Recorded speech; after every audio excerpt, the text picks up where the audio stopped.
Let's have a good one.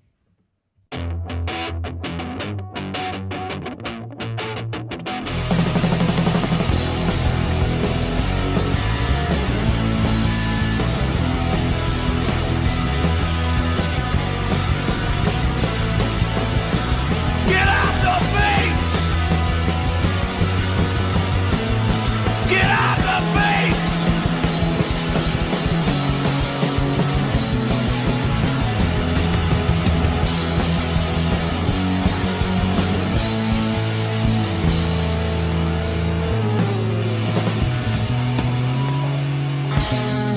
Hans, get off the beach!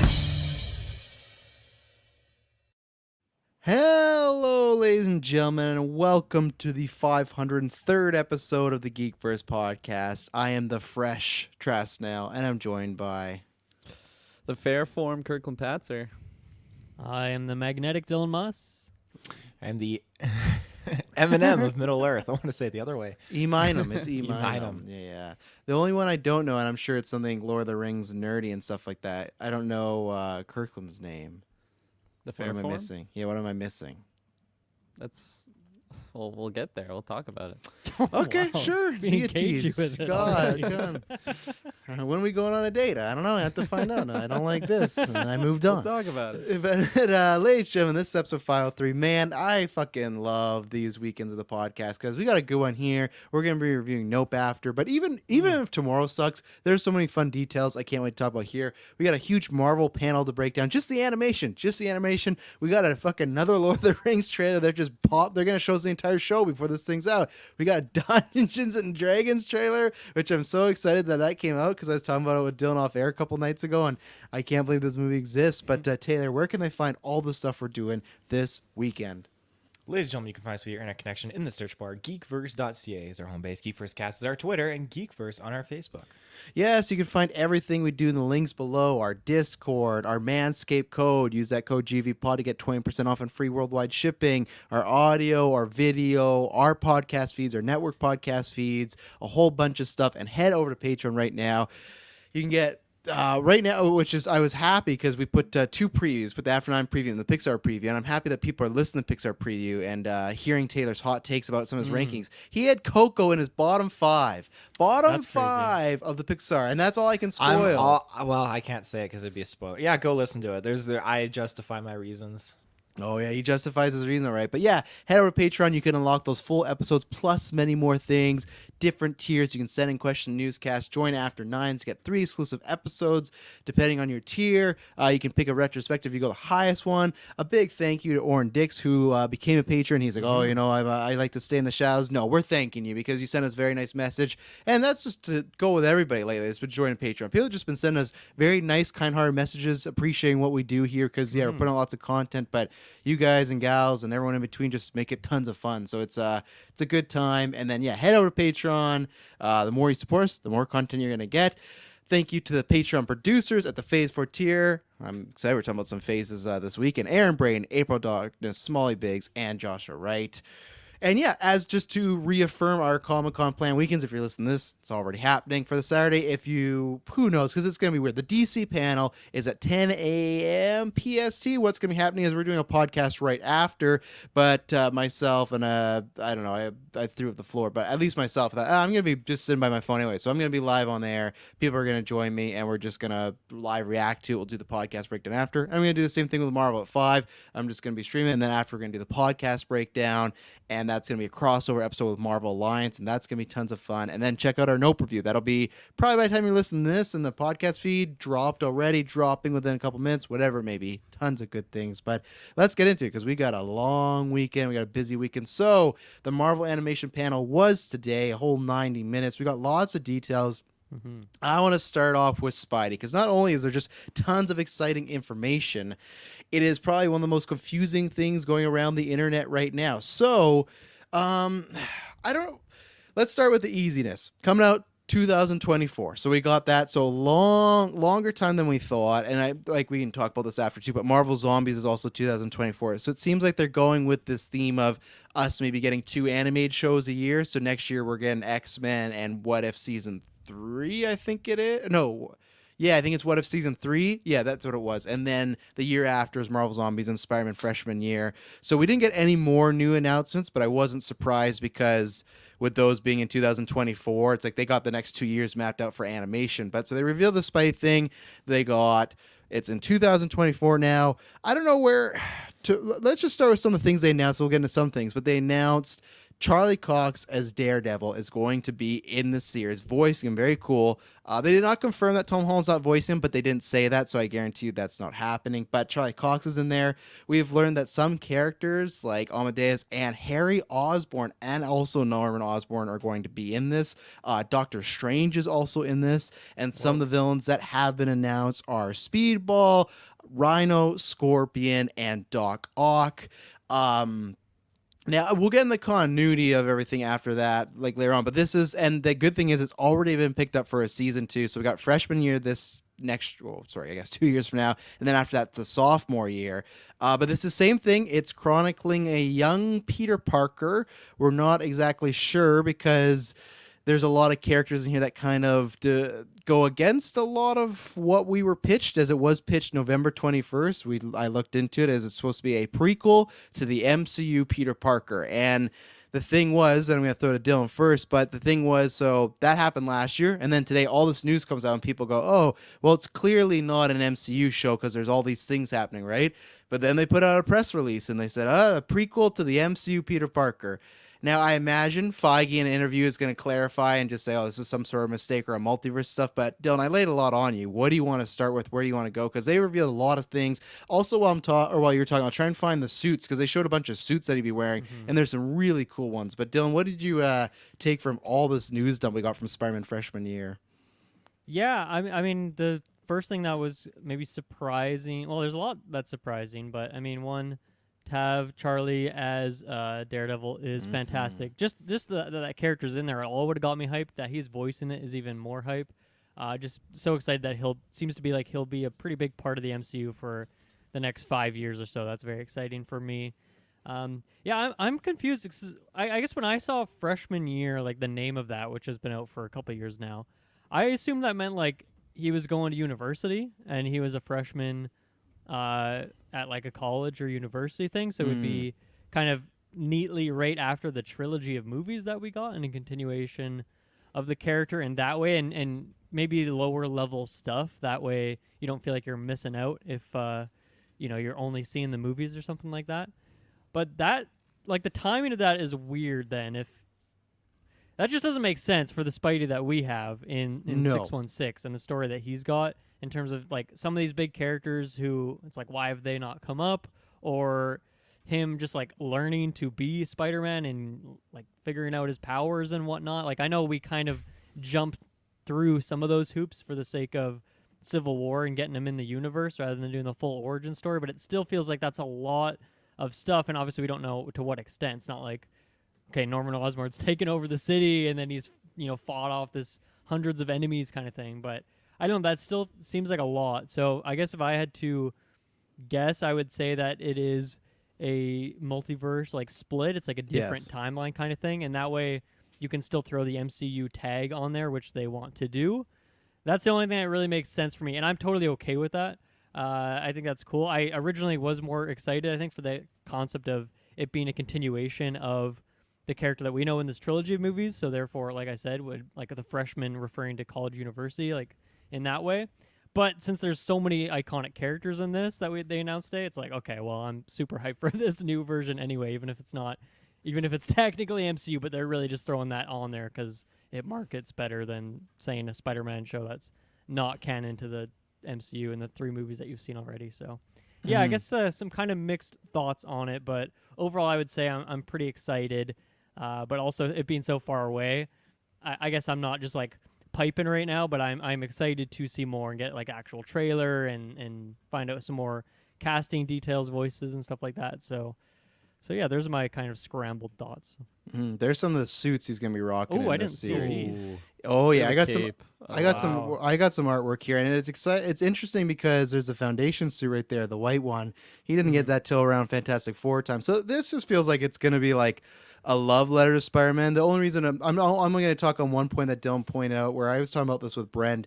and some of the GUA people where you can go back. Me, Dylan, and Kyle, until like the last 5 episodes, we all reviewed the Spider-Man animated show. And I'm always down for more Spider-Man animated stuff. I definitely was way more excited when I thought the pitch was this is a prequel before Civil War, and we're going to have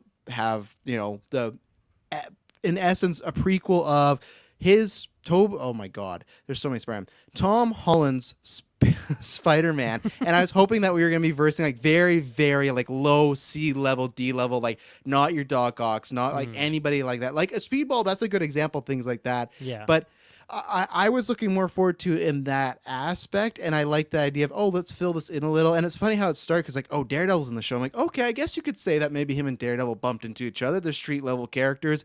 But as it kept going, I was like, this is clearly not that. So I am excited by this show, and I am excited by another Spider-Man produced project with, Marvel Studios, Kevin Feige, the animation team. I do think it was kind of a cheat that for a whole year they've been telling us it's a prequel to the Tom Holland movies, and it's like it's not really. You could just say this is Spider-Man What If, really. And so I'm still excited by the concept of the show. I would have been more excited if we got this pitch of like, hey, we're just doing a Spider-Man show. But the fact that it was, it's Tom Holland Spider-Man. Oh, it's not really. It's like kind of getting duped by marketing. So that's the only thing I'll speak. I got other things to say on that sort of things. But Taylor, I felt like one, in the Discord, you were just sharing a bunch of fake stuff today. So good on you. Only one thing, and that thing fooled me, but I denounced it because I thought, they got me. In my defense too, I saw that post on Twitter, and then I couldn't tell when Twitter comments separate, and I saw Travis, you commented below, but it was in your own post. Like, I'm so confused, and you were talking about the Spider-Man thing, and I was like, this is him commenting on this logo. This must be authentic, and it's just an absolute mess. But first day on Twitter, or what's going on? Yeah, this is on Twitter. Yeah. With this though, I mean, there must have been a period of time where I kind of forgot where they were insisting that this show was going to take place. Before the Homecoming trilogy, after where he's going to college, I totally forgot where they were labeling it as. So when we kind of got this reveal here and just saw like the foundation and just how the comparisons were made to what we already have established in the MCU, I was just interpreting it as, well, this is just another multiverse narrative for Peter Parker, like we have in the What If already, right? So the plot synopsis that was last year, and they sent it out again today. Spider-Man Freshman Year is an animated series that follows Peter Parker on his way to becoming Spider-Man in the MCU with a journey unlike we've never seen before and a style that celebrates characters' early comic book roots, which that's why I highlighted Heinz's comic. It feels as if they're going very much nostalgia, but they put out again that it is a journey of Peter Parker becoming Spider-Man in the MCU, but I guess it's just somewhere in the MCU, not in our prime timeline. So now when people say MCU, it could just be anything, everywhere, I guess. Yeah, that makes the most sense to me, and I got no problems with it. Like, I'm just excited to kind of like go through this and see an MCU style Spider-Man with these characters, and just another another take on Norman Osborn, Doc Ock, aside from the pre-existing characters that were created, which are technically MCU now, but in that Tobyverse brought into this verse. Like, we don't have Tom Holland's version of these characters yet, which I hope someday we do. It's so weird. Maybe, but we are getting like an animated version from a different timeline, MCU timeline. So it's interesting, and I'm wondering. So how does this stack up like with Sony? Like, is this the limit here? Like, they can do it in animation? No, I think that they are allowed to make something like a under 30-minute TV show, and even if it was live action, I think they're allowed to do that. Yeah, so I don't know why, but yeah, so I don't think there's any problems with them doing this with Sony and stuff like that. But yeah, I was showing you got Doc Ock, you got Scorpion looking very very homemade there. He just has some pants and everything like that. And that was a throw off because everyone was like, well, if Norman's in this, like, how come he didn't ask about Norman in No Way Home? How's Doc Ock in this? But then once we saw the villains, I think that was kind of the let up of, okay, something's up here. Oh, and Chameleon, it looks like, I think they're on the side there. So, but yeah, you're getting a lot of classic villains that you didn't get here. I think that because you're getting them here, that means you're not going to be getting them in the, like, we got them in the MCU No Way Home, but I don't think you're going to be getting Scorpion. I don't think you're getting our version of Doc Ock or Chameleon. I think they're going to do kind of these villains they've done before, and they can make the show bigger, where in the movies it's like, oh, well, Sony's done them. We don't really want to do that, but we can prop up this TV show. But Taylor, are you excited about this lineup of villains? I'm excited. I mean, it's just I never got to indulge really in the TV show, and now this is like an opportunity for me to kind of, experience this in an MCU type esque way, so to speak. So I'm looking forward to it. And there's so many of these characters that I'm still unfamiliar with. I only know like the head honchos. So to get the little bit of like a MCUized, Feige-fied version of this will be kind of cool. Foggy-fied. That's what he says to Foggy-fied. people. Foggy-fied. Get Feige-fied. Get Foggy-fied. And yeah, Taylor was mentioning, I'm not sure if you guys have seen this before, he was mentioning Norman Osborn. So I guess part of that pitch too, because more came out from the panel later on, but more of the pitches in that Civil War moment is kind of what happens. It's like I a what love if. That's so cool. If Norman got to Tony or to Peter before Tony did, I guess that's the idea. So I don't know. Again, does that mean them technically kind of confirming there is a Norman in our MCU?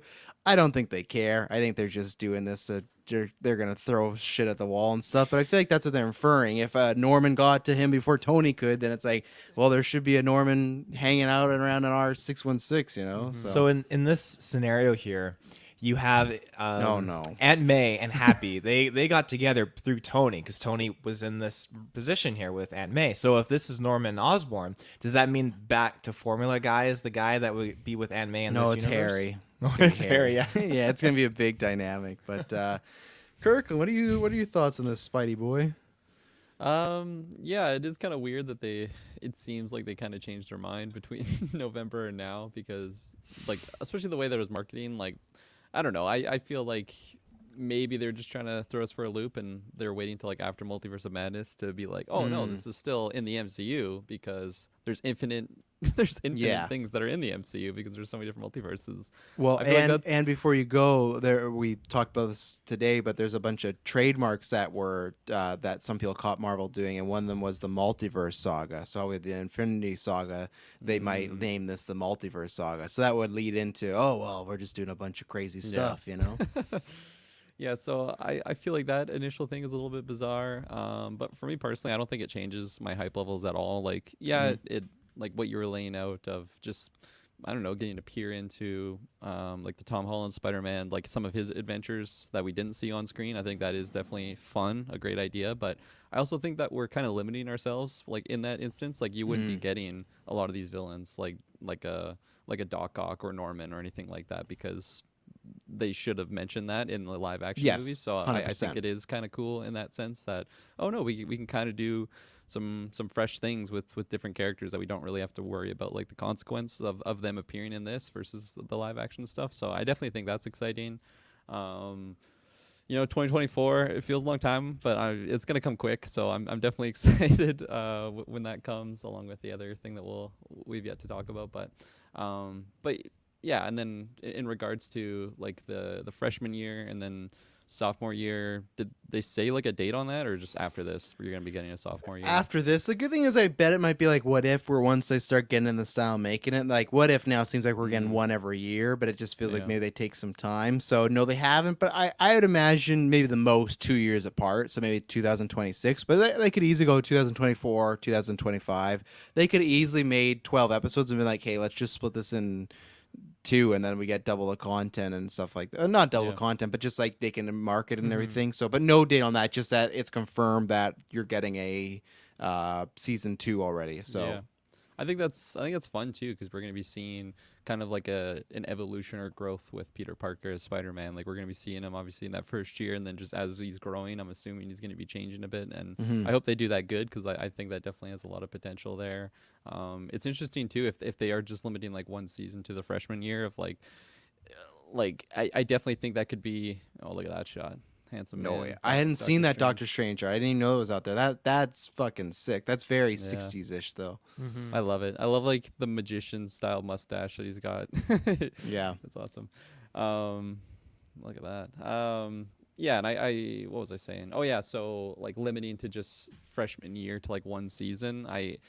I definitely think that it could be fantastic just having like a contained story in like you can only tell like his freshman year in one season, so let's do it right. I really hope they do it right because other like I don't know if we're just having like a bit of a I guess it would only be like a 1 year time jump from freshman to sophomore year, but still like I feel like it could be messy if they're not focusing on that, like we will be getting a growth of the character, but who knows? I can't really judge anything until I see it.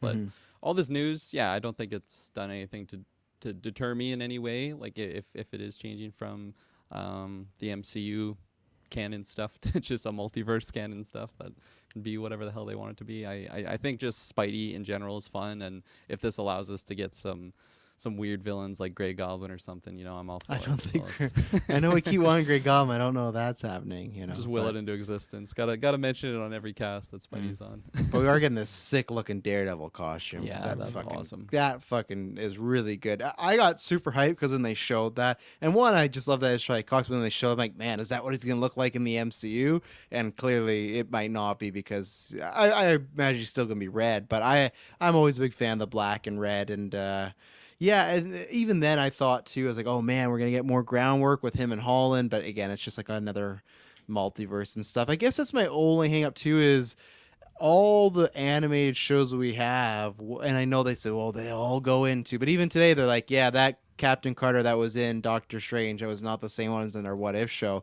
So you got What If, Zombies, this, and X-Men. Like I get what they're doing, but I feel like they are still kind of making animation feel like a little lesser. Now I'm excited for the content, but all four of those shows are not in the MCU canon. They have nothing really to do with it. They're just offshoots. They're saying like, yeah, because it's the multiverse, everything is there. It's like, well, yeah, technically Blade 3 is a part of the MCU now, but it's like, I'm hoping we do get one project soon that is like we've talked about before, like an animated movie, like an animated show that's really, and that's what I thought it was going to be like really like to the main timeline. But still, we're going to have some fun here. There'll be some fun. Do we actually get to see Norman as the Goblin, you think, in this season? Or you think they save that for down the line? I think they save that. I think it'd be smart if they save it, especially if they're introducing him in season 1. Obviously, we know he's be Green Goblin eventually, but like, if it takes a season to get there, I think it just means a lot more. So. Yeah. Who I fucking I want though for saving Green Goblin, they said Ned and MJ aren't in this as right now. No, I don't need back to Formula Sorry, guy. Ned and MJ are not in this? No, as of right now, no, that's what they said. I was gonna ask how much of the Homecoming or the home, is it what we're calling the home trilogy?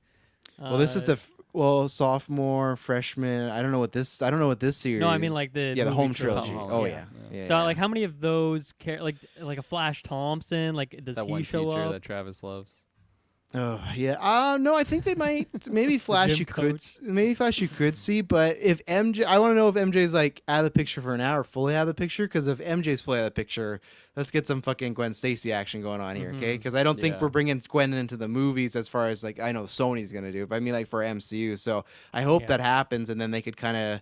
That's when you could save Goblin and everything like that. But there's tons of potential. It's gonna be a fun review, and I super digging that art style. Like everything looking very 60s and like almost cell shaded. Looks really, really cool. So it's something that I'm just like having to get a different pitch on now because, like I said, I've been thinking about that whole time. But and those villains, Rhino's great, Scorpion's great, Doc Ock's gonna be great, Chameleon, Speedball, like that's a fun little roster, people. And I wonder if we get to see Uncle Ben. Everyone's talking about that. Do we get Uncle Ben? I feel like we gotta get him in this show at some point. We didn't in the MCU, but yeah, this show seems like the right place to do that because you're just never gonna explore that in the MCU at this point.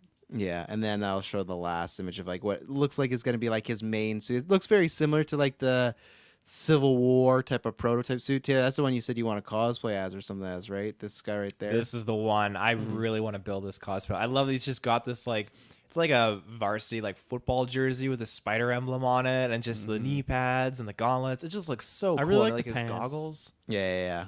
Because you could find those pants. Like we could. Or something. Well, I actually, got those pants. looking at these pants, it's like in the left picture, the red is on the back, but on the right picture, it's the front. So is that just like shading, or because I was more hyped when I thought it was like half red, half blue pants, but now that might just be like shadows or something weird. Could be just I like mean? a strip too. I think it's know? just I think it's just like a strip the down his side leg, like of the leg? Adidas. Yeah. Yeah, Oh, they're okay. knockoff Yeah, Adidas. Yeah. Aunt May can't afford real Adidas, so has to get the E-Minum version and stuff like that. But Right. No, I love all like the homemade suits that Spidey Yeah. has and all the different interpretations. They're just they're really fun. It's fun. and there's our boy Peter Parker. Travis, that Nerd. you have the picture right to the left there, but what is that yellow suit with the cape? I've never seen It's that. like a before. mutant Ninja Yeah, Turtle. let me go get it there. I don't actually know the Foundation suit. If I know anyone that- in the chat knows that one, that's yes, really Bubs, cool. this is on you. I hope but- we see that in like the Spider-Man. Yeah, the one on the game right, sequel. right That's there. really Yeah, fun. it looks like a knight almost with that helmet. It looks very, and that's what I'm curious to see. Like, even though he's supposed to be like lower tier, like how does he get these suits? You know, that one that is Yeah. black pretty much just looks like the Night Monkey suit. Actually, if you It think does, about yeah. it, Like, they're Spider-Man bringing that- Noir. Kind of. Yeah, Spider-Man Noir. So, but even in the middle one, I like that. Obviously, it looks very similar to the Holland one, but yeah, it's gonna be fun. I just love the style. I'm excited for posters and I'm excited to see it moving too once that happens. I hope if they're taking their time, I hope it means it's going to be looking quite nice and stuff like that. So anything else on Spider-Man freshman year? 2 years from now, we'll be there. We'll be talking about it. All right, well, let's take our first ad break and then we'll be right back with some what if details. We'll be right back. And we're back. So Teofil, I'm gonna let you pick. Oh, I know what you're gonna pick. You want to talk about the zombies first, don't you? You want to talk about of the course, zombies? definitely. So this was a huge, like multiple shockers. We got some details here, but the biggest thing is, as we just spoke, that is coming out in 2024. Let me just pull up because they listed a whole bunch of different heroes and villains and people that are going to be in it now. Well, that's why I need you to like clarify, because I was getting the what if and then the Marvel Zombies lineups confused a little bit, I think. Yeah, that's what I'm looking for right here. But anyway, so they announced that, coming out 2 years from now. And a big thing, while I look for this roster, I'm going to throw it to you first, Kirklin Patzer. The big announcement, I think, is like, I think it's really huge, the fact that Marvel Zombies is going to get an MA rating. It's going to be rated R, so that means I don't think it's going to be like hardcore sex scenes or anything, which I would that'd be crazy. But obviously for the First States, episode, it's just like the just cold zombies open. getting it down. Before just- you even get a title. Yeah, it's just hardcore. just zombie Pepper and Tony just making little Stark Jr. That'd be a But decision. yeah, but he's like, we're doing it. But like, you look at like, obviously that's been the whole thing with Deadpool. Like, oh, are they actually going to rated R? But they said they are. We're getting this show, which I did not think was going to have to be MA, because the TV episode is not MA. It's like, it's scary. Like, it's scarier than the other ones and like more violent, but it's not MA. But that's happening, and also this is timing with that. This might come up again tomorrow, but for US, it's different in Canada. But for US, they put Logan and the 2 Deadpools on Disney Plus now, so they're starting to get a lot more mature content. But Kirkland, are you surprised that we're getting a fully like? I swear at some point Feige or Iger, someone said like, yeah, as of right now, it's just Deadpool. Now this isn't theatrical, but we got more than Deadpool now that's entering in the MCU. That's an R-rated thing, and it's animated nonetheless. Like, I did not think it's like, oh yeah, the things that could be aimed for kids, and it's a spin-off of a PG-13 thing. No, it's gonna be rated R. You know. So what do you Yeah. take away from this? No, that was very shocking and also exciting news, I would say. I already felt like in the Marvel Zombies What Ifs show, I think I could even pull some stuff from Multiverse of Madness. Like, there's been like borderline mature things that I've already seen in the MCU that's kind of surprised me. Eternals. Full sex scene, yeah, that's right. So I feel like I thought that they didn't need to go that MA rating, because I've seen like how far they can really go with it. But the fact that they are like just coming out and saying no, it's MA, it makes me really excited, because now like they've shown that they can, like, they're not just limited to a PG-13 rating when it comes to Marvel content, and that's really exciting, because you have a whole new realm of possibility with things. You know, I'm not expecting us to get sex scenes or anything like that, but just the fact that they stated like the gore and splatter that you'd expect from like a zombie thing. It's like, this is really going to be intense at moments, but like, yeah, like I don't think the MA reading has to just be specifically to the zombie stuff, you know, like it could be a Deadpool humor or anything like that. Yeah, fuck. Just For people that don't know, there's just, and also up for Dylan and other listeners, Espub says Predator 2 apartment scene in the first episode. There's a shot in Predator where it just shows a building, and then zooms in a little, and then zooms in and zooms in on a window, and there's just two very naked people, and this woman is riding this person in the most unrealistic, like, that's sexual, but like she's riding like a bull, and there's yelling, and it is like a violent sex scene, and like it's all like they're both wanting it, but it's just going ham, and yeah, I don't think we're getting the Predator 2 That's what Feige apartment wants scene. to recreate in this. Check out our Predator 2 He was retrospective live on watching the feed right Predator now. 2, yeah. He's like, fuck, He's like, he's this- getting ready. this is He's it getting ready right for here. prey. Yeah. Feigify this. They bring him in. They're like, "Fuck, Phase 4 is over, man." Like, this is what Feige wants to do. But yeah, no, MA rating. That's fantastic. I mean, who knows? Do we see Deadpool in this show now? It's possible, I guess, right? I think eventually, and that Yeah. sets it even up for What If. They could even have like a mature What If episode, you know. And I'm just stoked. I love that this is the place you can do it. And we've said this a million times. You got to change and be different if you don't want the comic book genre to die. And Marvel Zombies was a mature comic book when it came out, so the fact that the show is that is great. And even then, like we talked about the episode, it's a lot more violent than the other one. There's ones like certain kills. I'm like, man, they got away with that in this one. So they didn't say much about the plot. I'm gonna give the heroes in a second. But Dylan, were you caught off guard by the MA announcement? Absolutely. If you were to ask me, okay, what's the next project that gets the R rating after Deadpool? I think the last place I would have gone was animated at all. And like even Marvel, like even look at the logo for zombies. Like it just seems, it has like Scooby-Doo energy to it. Like it just strictly talking about the logo and, the art style and stuff. So that's very surprising, especially as you said, because the What If episode is not that. So yeah, it's very exciting. I don't think I have much more to add past Kirklin, but we may have a Patreon question. I think this one little detail might push. I'm going to stop it there, but you know what I'm getting at. Stay tuned at the end it's of very these exciting. topics. Yeah. Yeah. So Taylor, I know like when we got to What If, and I like just the trajectory of years ago at that first Comic-Con when they announced What If and they showed like a glimpse of a zombie Steve, and we're like, oh my god, we're getting at least one episode of Marvel Zombies. I think that was almost like enough for us because we lived in like this Disney world of, man, the fact that they're tackling Marvel Zombies in one What If, that's cool. And then we got that episode, and now Taylor, you're getting a whole show, which we got that now like last year, like, oh, that's great, we're getting a show. But now as you the zombie guy, how do you feel about we're getting a whole zombie show? MA, they didn't say how many episodes. They haven't said episode counts for a lot of these, so I don't know how long they're gonna be. But either way, you're getting a full zombie treatment. I'm gonna say there's at least 6 episodes. Yeah, I think yeah. Yeah. Oh, assumption. gee. Yeah, 6. Where'd you come up with that number? But yeah, that whole episode. I wish there was more. And again, like we got like the conclusive part of the What If season 1 gave us a little bit more zombie action when we're dealing with souped up Ultron. But Right. I think that there's just so much more to explore there. The comics are something I maybe that's something we can dive into maybe I think down we the will road in 2024. 2024. Yeah. Book it. We'll read some Yeah. comics then. Because I'd love to explore that and kind of learn a little bit more about what's going on. But yeah, the lineup and everything that's kind of like stacked with this immersive experience of dealing with the zombies, I'm really stoked on. It's funny because when you mentioned that this is like the next rated R project, I never would have guessed that this would have been it. But like some zombie animated like feature, like not film feature, but TV feature, this just has a lot of potential. I feel like that's just like perfect for this. Like let's go there. On the line of it being rated R, and you mentioned the whole, Deadpool is dropping and the first rated R thing on Disney Plus. I messaged you because I was like, what is going on? Like, we got rated R stuff all on our Disney Plus. I saw Ryan Reynolds posted on the Twitter. I was like, I'm going to comment and be like, hey, I got Predator and AVP. Wow. Those are rated R. You're about to get rid of by Disney Ryan Plus. Reynolds by telling him he's not the first. I know, I rated would R have been thing. canceled. He would have been like, I'm going to buy out your share of Geekverse and cancel you out.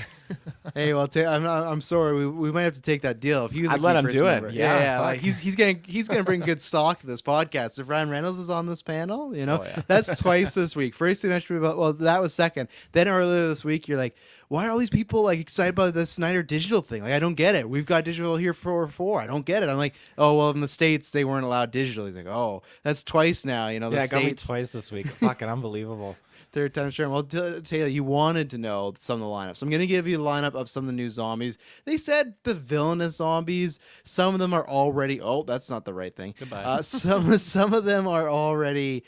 We've seen Zombie 5 before, but I guess because there was a few new ones. So I'll bring up a picture. It's just a smaller one. But some of them included zombified versions of Hawkeye, Captain America, Abomination, Ghost, Captain Marvel, Scarlet Witch, Okoye, and Icarus from Eternals. So that's a very interesting Icarus. one. And now I got to bring up the new squad, which I don't know if these are the main characters. They just said new heroes. So maybe because the episode ended with, what was it? Ant-Man, Spider-Man, and who else was on that ship that got away with them in What If Zombies? I can't remember. There's a third one. Was Wasp there, or did she get? No, Wasp died. Wasp She got became a bought. We had zombie. Spider-Man, we had Head Ant-Man, Black Panther. Black Panther, right? Yeah. So I'm not sure if they're changing up, but then so are some of the new heroes, which I'm very excited about. One, Yelena, Red Guardian, Kate Bishop, Jimmy Woo, Miss Marvel, and man, fucking Death Dealer. And you know why I'm so excited for Death Dealer right there? That's the guy from Shang-Chi who died like the biggest bitch in that movie. They created this not created. Like Marvel has this character. He was so cool and they killed him instead of like Razor Arm guy. His name's actually Razor Fist. Fist, We yeah. kept Razor Fist over Death Dealer and I don't know what if they like had that He'll mind come like in Zombie Season 2. They'll kill Death Dealer and put Oh. Razor Fist in. He'll be the first one in that apartment scene. He'll be the guy that dies. But like, all these characters are great. Like Shang-Chi, like Kate Bishop, Yelena, like all great. Red Isn't Guardian's Miss gonna be Marvel fun. supposed to be in this picture too?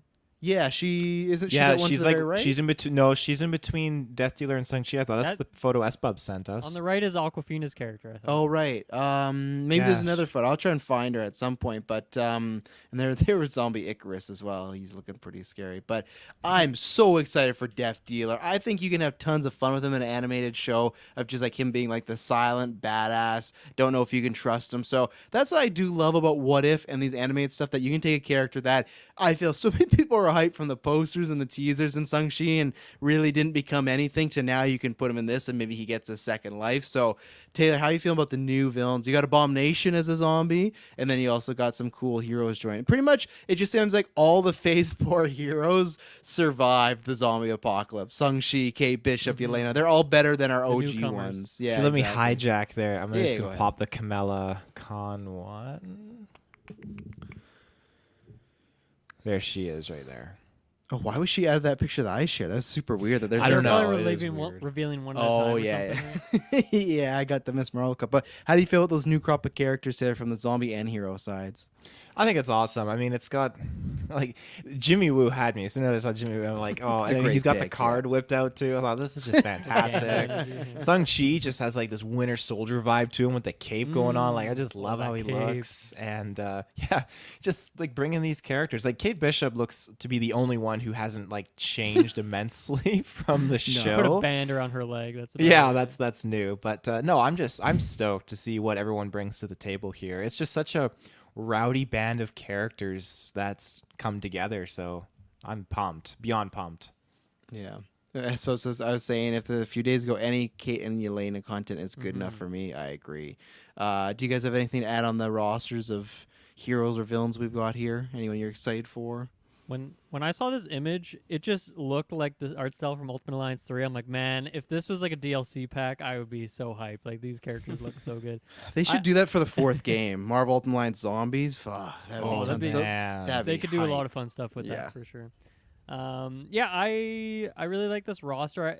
So, what is the statement? Did they say like these are all the new characters? I'm sure there's gonna be some hidden ones or maybe some more old school characters because it really is only new characters. And Yeah, like, Phase I 4 from like two or three projects really. I feel like these are just people joining the cast. I feel like even though it's going to be a show, I bet it's still going to be very kind of anthology-esque. Like you're going to get adventures Right. of Marvel heroes. So I think that's what I think they're just showing off the Phase 4 people because like we didn't get to use them the first go around. So I still, but even then, like we talked about, you only had T'Challa, Peter, and Paul Rudd, Scott Lang left from the original movies, right? So there is only Yeah. 3 Infinity Saga characters left Yeah. that we know of, and I guess Vision somewhere, but. Yeah, that's fair. Yeah, I mean, if there was just like a couple episodes that were just Kate Bishop and Yelena doing their thing, that would be fun. What's up, Taylor? Wasn't Hulk still kicking around too in that Well, he sacrificed himself. We don't know. It's one of those things where he died he was- off screen? So technically Yeah, still so he could alive. come back. Yeah, 100%. But as far as like the story, he sacrificed himself to take out these zombies and give them time, right? So I just Googled who survived that just to make sure we're not missing anyone. Let me look into that. And but- Scotland's just a head too. There's not much he can do, I don't think. Right. Knowledge. It's got Yeah, some that's true. Some brain power. Of course, it's not Hank Pym. It's Scott Lang, the one you get. Some witty humor. I am really excited to see like everyone on this roster. I think that's just going to be a lot of fun to see them in some different ways. And yeah, I'm glad that they're all like going to get just I don't know, another way to experience those characters. And I'm sure a lot of these characters will also pop up in other What If episodes or just more What If episodes now. What was that, Taylor? You're going to say something? I was just gonna say, do you guys think we see zombie Thanos in this show? I feel like we have to at some point. They're gonna do like the movies and maybe save them to the end. But that was the big stinger at the end of Marvel Zombies, the What If episode, right? So I feel like you got it. And that's almost like a good way. Like you don't want to use them too much in the movies, but we've seen him have 3 appearances so far. We had this one. We have him in What If when he was like, I got this plan. And then we just saw him in Doctor Strange Dead on Titan. So I think this is a good way to use him, but not overuse him in like the live action stuff because he will be back, but you don't want to ruin that comeback. So I think you'll see him. Mm-hmm. Yeah. I think Also, we'll see him as well. here's the maybe Black Widow and Bucky like don't officially die on screen, so maybe they're still Okay. alive out there. I mean, I'm just kind of skimming this article. That's so horror it could movie be rules. If missing you don't something. die on screen, you're still alive, you know? Exactly. So I'd be down for them to. I mean, like Black Widow with Yelena and Kate Yeah, Bishop, some like good that adventures. trio. Yeah. That'd be fun. So Yelena and Black Widow actually could have a relationship, but it's only in, like Yeah. this Marvel apocalypse Please. thing, you know? It's man, this not. show just gets Rated better and MA. better. They're sisters, Kirklin. Calm down. We're not some X videos search engine, but what are you feeling about some of these heroes and villains, Kirklin? Yeah, I was gonna say with the Abomination? Deathmaster stuff. Wait, what? Abomination? You Quit hyped trying for to make Abomination happen, Travis. With Deathmaster stuff, I'm excited to just not be completely disappointed with that Master. character. Just get him done a little bit better. Death Deathmaster. Dealer. Death Dealer. Death Deathmaster's Dealer. his There you go. father. Well, I'm also thinking of Taskmaster, so I feel like if we're Oh, bringing I don't want back a Taskmaster. Death Dealer, Yeah. why not? Because what they did to that character in Black Widow. Yeah, but what Yeah, they but did this to is a Death new Dealer. opportunity. Exactly, it's the exact same situation. You're right, but to me, the thing is with Death Dealer, this is okay. That guy survived Shang-Chi, went to this, right? Taskmaster is still that like the guy's daughter possessed with a chip in her brain. Like it's such this The chip's lame. programmed differently, so that's just cooler. Yeah, I guess. I just have, especially even rumors of her coming back for Thunderbolts. I'm like, ugh, I have no interest in Taskmaster at all anymore. You know, ugh. Yeah. Well, there you go. but- I was just saying it gives the potential to redeem some of these characters that just Yes. weren't done that well in the MCU, and I think it's a plus because that way it's not like if they're done this way, it's like we're never going to see this version again because they tackled them. They could at least try something different in the What If series, so that gets me hopeful at least on that front. What if Kamala was inhuman? S-Bob's always with some good one-liners on that. Well, speaking of Kamala and what ifs, let's speak about what if. We got some details on that. So we got a season, another one that got it confirmed. Actually, I think, am I wrong?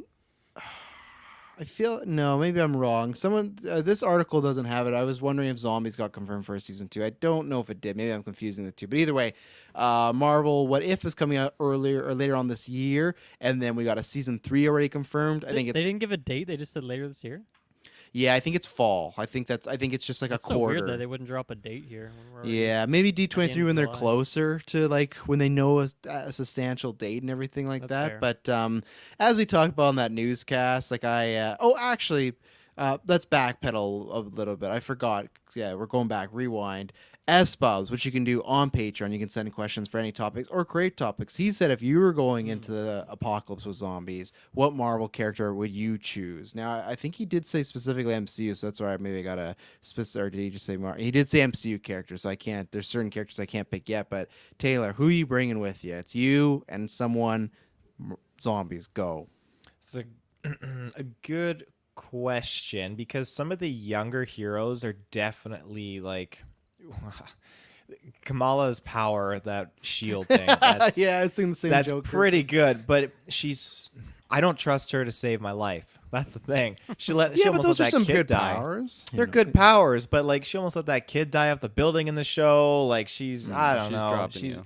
She's got Yeah, those she's- mysterious portals that. yeah, go I underground. can't rely on that. All of a sudden, The I'll be looking ground up in portals. trains. Yeah, and she'll stuff be like, go in that. here, and who knows? That might be the last thing you ever do. So. Yeah, it's either die by zombie or die into like horrible CGI skeleton. That's just not for me. So, um, yeah, that's tough because you could go with someone who's like really rich in technology, like Iron Man. But even then, like it's just I don't know if might that's leave gonna you. do it. Yeah, so I feel like. Vision's gonna betray you. Hulk could get angry at you and kill you himself. Jesus. Pissing him off. I'd probably yeah, come on.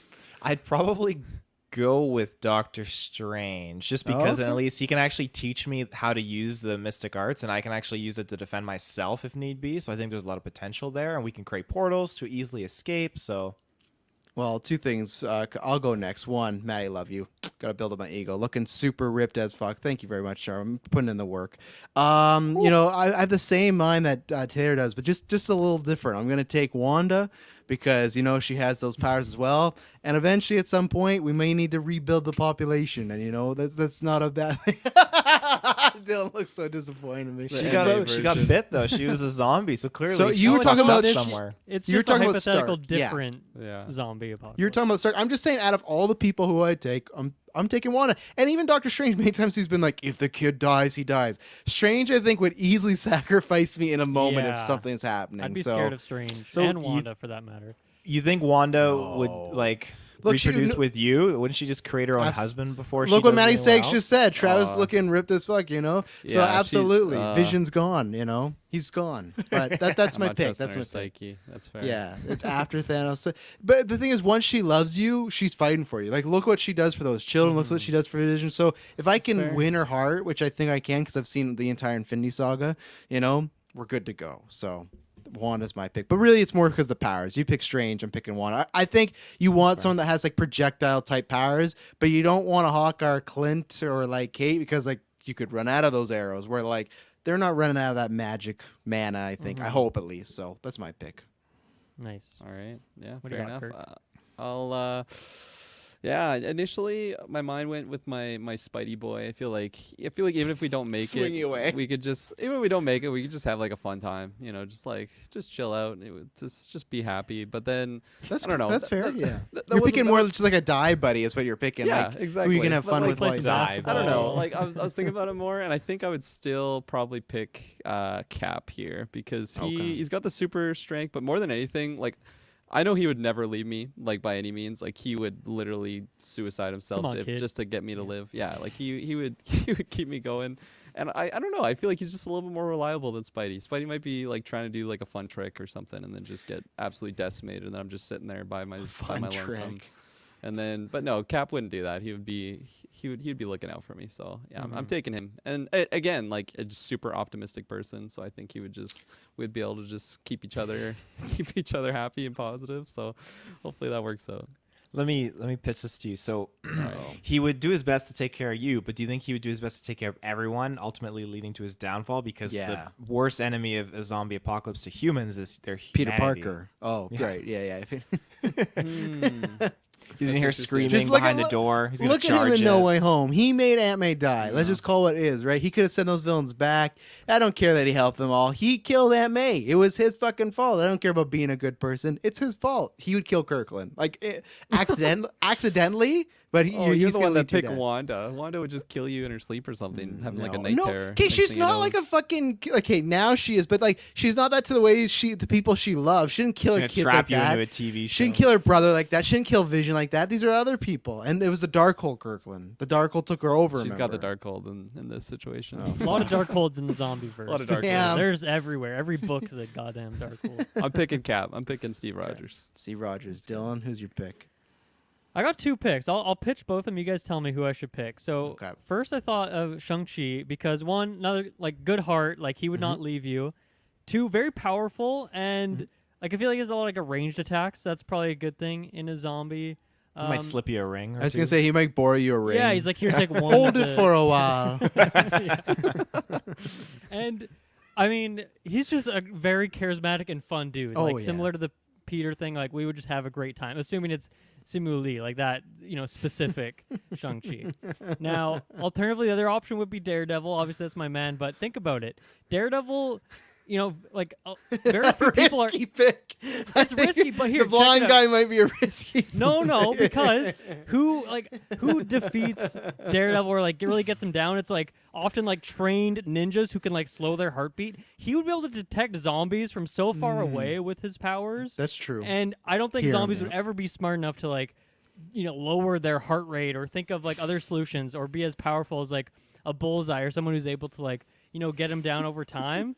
So I just think that ability for him to like sense, these zombies from all over the place would be very, very powerful. And also I don't think he would ditch me.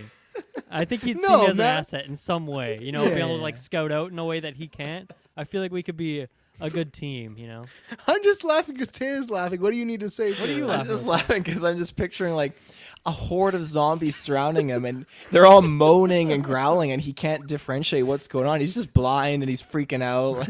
Yeah, I was- He could differentiate. He would because he has like radar, but like, is there two? That statement reeks of a guy who has not watched 3 That's seasons true. of Daredevil. That's on fair, that's Netflix. But one thing is like, what if there's so much zombie moaning and like throws them off? Like, if you're asking me, as much as I love after Wolverine, my favorite Marvel character is Daredevil. But if you ask me who I'm taking, I think I would take Shang-Chi, especially just because like, yeah, he could borrow you one of those rings, and maybe he can have 9, you can have Right, 1. you can train me a bit. Yeah, I think there's potential, and I bet he I has a just lot feel of like great hiding Daredevil, spots. you wouldn't get in that situation, but I mean things get unpredictable in the zombieverse. So I think Shang-Chi might be a bit safer.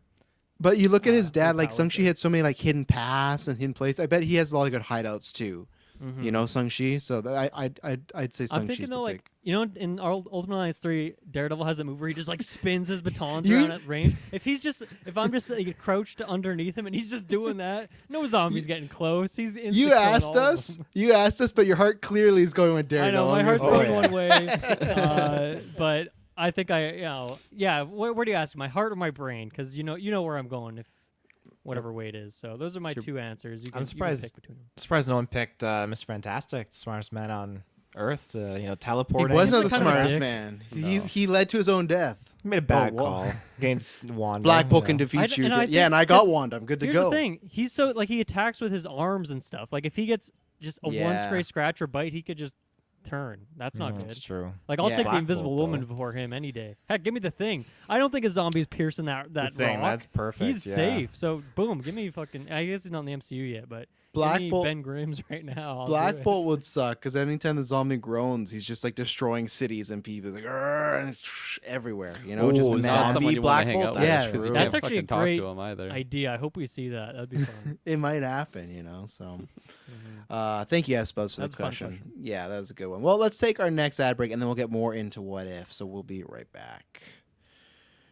And we're back. So, what if it was confirmed? Like I was saying, it was confirmed for later on this year for season 2, and then season 3 is happening. Like we were talking about in the newscast, I'm fine if they were to say, "Hey, we're making 10 years of this show," because like there's the limit. It's limitless. There's no limits. Sky is the limit. Whatever you want The to say. limit is limitless. The limit is limitless. The limit is limitless.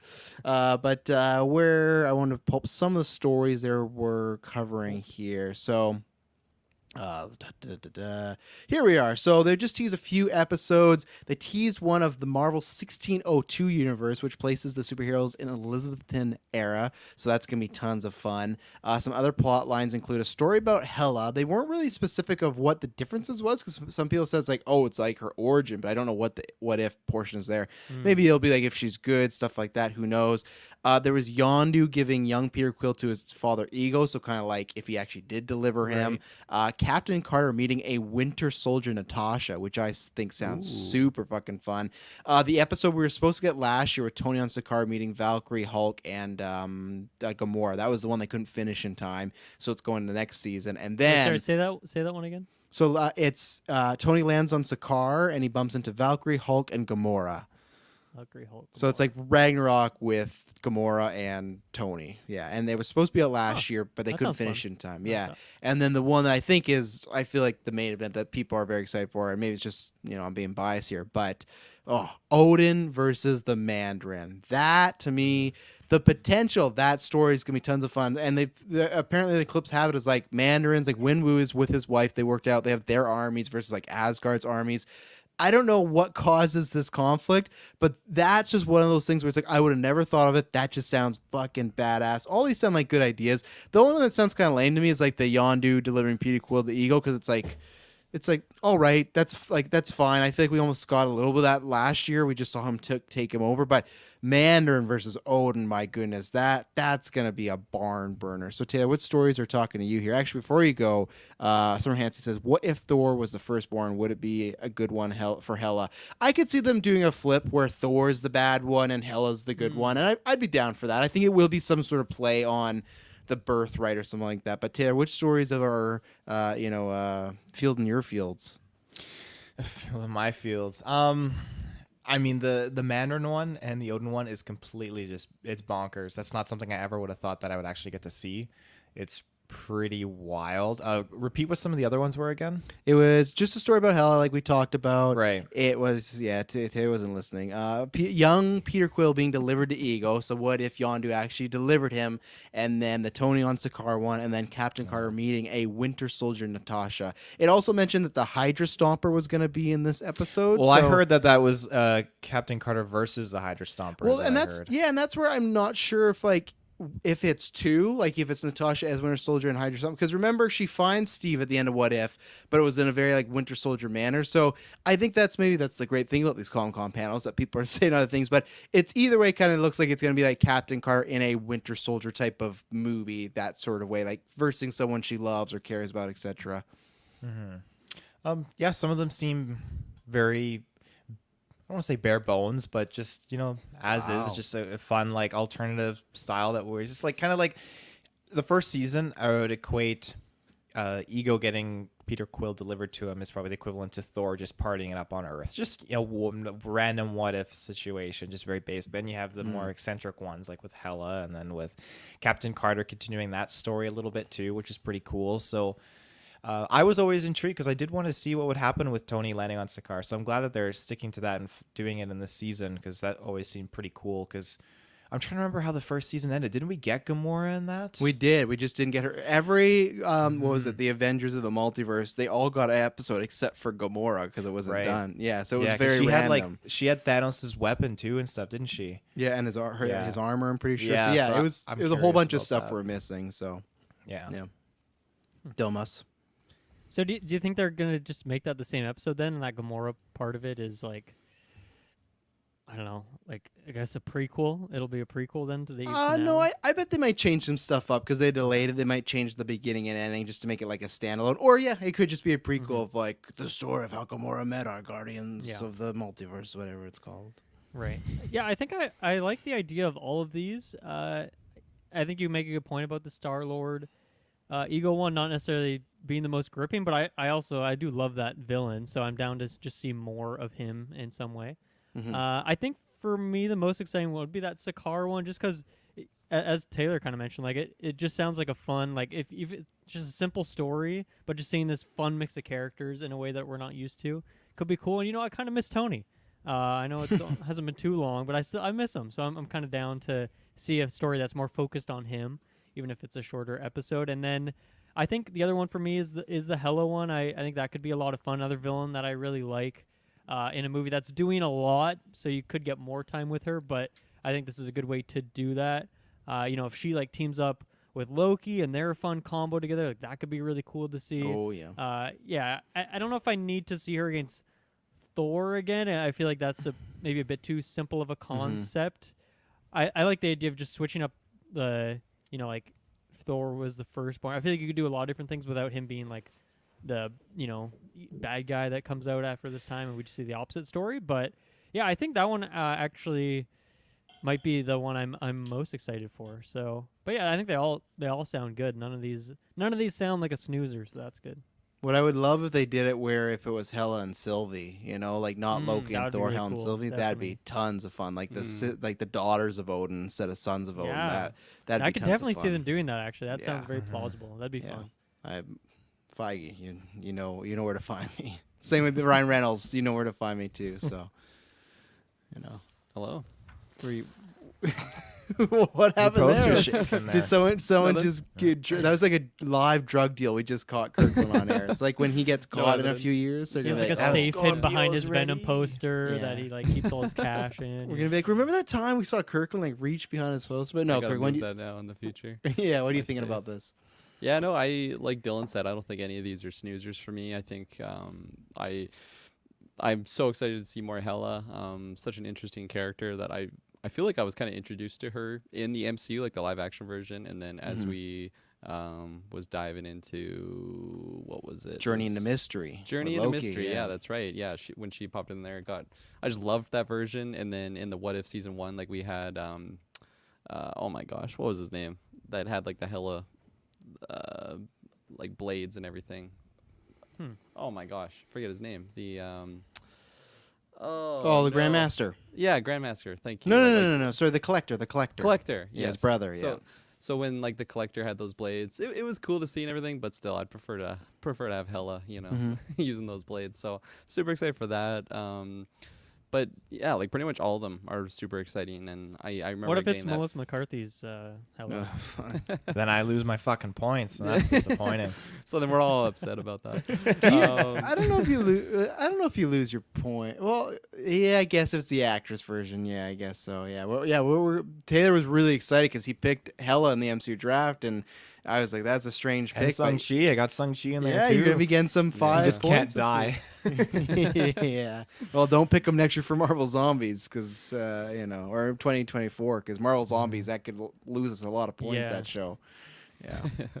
But yeah, like I remember having a similar feeling like when I heard just some of the concepts going into season 1 of What If, and then just again getting that for season 2. I think I'm in for more of the same, which is awesome because I love that first season. So but yeah, like the Odin Mandarin matchup, that's wild to me, and it's something that's awesome with these like with the show in general, and just with more details they get for the second season is just like a lot of these picks is just something I never would have guessed. So that's super fun. I'm curious just with how wild their combinations and ideas they can keep going with this show, because like as you mentioned, Travis, like there's no reason why they can't just do 10 seasons of this. Like we have the content there, especially with if you're just thinking of different mashups of characters, like you can go so far with it.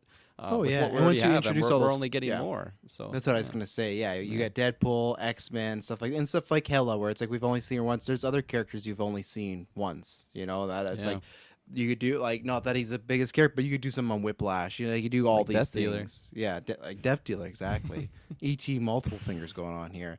Multiple E fingers. Minum trying to show his true quality. A GeekVerse podcast. I just want to shout out specifically because Summer Hansy's comment here. I'm so excited for any Shang-Chi content. He's my favorite new character. That made me think, when you have Odin versus the Mandarin, do you by chance foresee a possibility of Thor versus Shang-Chi in this fuck verse? yeah. Oh, because I feel like if they're saying this is the one where Wenwu and his wife, like everything worked out, Shang-Chi would be like a soldier of Wenwu. So Yeah, exactly. fuck, if we get that is like some Mortal Kombat cool ass shit. If we get a Thor versus Shang-Chi scene in What If, holy fuck, that is gonna sick. be a banger and stuff like that. Loki versus I can't remember the sister, but she's also badass too. Like there's tons of fun like combinations you could do there. Yeah, this is gonna be like a fucking That- Helm's Deep, like big battle. Like I hope the episode's just that, just cool combinations. Razor Fist versus the Warriors 3. I'm thinking for our draft in terms of who dies in that fight, because Oh. who has Thor and who has Shang-Chi? Is it two different people? I don't think I have either. Taylor has Shang-Chi and Kirkland has Thor. I'm pretty Okay, sure, so I'm just picturing Yeah, that yikes. when that episode's going down, that battle's going on, both of you are just, well, my points, Yeah, my points got are on the money on line the- here. on the I fight, feel like basically. they'll make Shang-Chi win just because he's the new guy on the block. He hasn't Yeah. had enough time to shine yet, but that'll be a good battle. Xiling was his sister. Yeah, Loki versus Xiling. And I agree with you. I feel like they're going to keep Thor and Odin maybe like the air. Hela versus Aquafina. Oh, yeah. And that's Aquafina because she's a bow person, remember? She Yeah. just picks it up easily in Shang-Chi because she's never used it in her life. But that's going to be a good one. So, yeah, I can't wait. Tons of fun. We're getting that this fall. So we'll be reviewing that. So, You know what else we'll be reviewing? I'm very excited to talk about these next two ones. So we can formally announce. We talked about this, I think, Nat last year, November 21st. Like, oh, we should do it, blah, blah, blah. Well, we're fucking doing it because they announced X-Men 97 is coming out fall next year. So we got lots of time. And you know what that means? We got lots of time to watch all 52 of those episodes, baby. And that's what we're going to be doing. So next year, patrons, you're going to be getting early. But next year, you're going to get 12 episodes of the X-Men retrospective. I have divided into the story arcs because lots of times there's like 4 or 5 part or stuff like this. Dylan remembers how this goes with Spider-Man. There's lots of like, oh, you need to watch these 6 back-to-back. 2 or 3-parters. Yes, exactly. So the X-Men's the same way. It was that same era. But that's what we're going to be doing next year and early for patrons.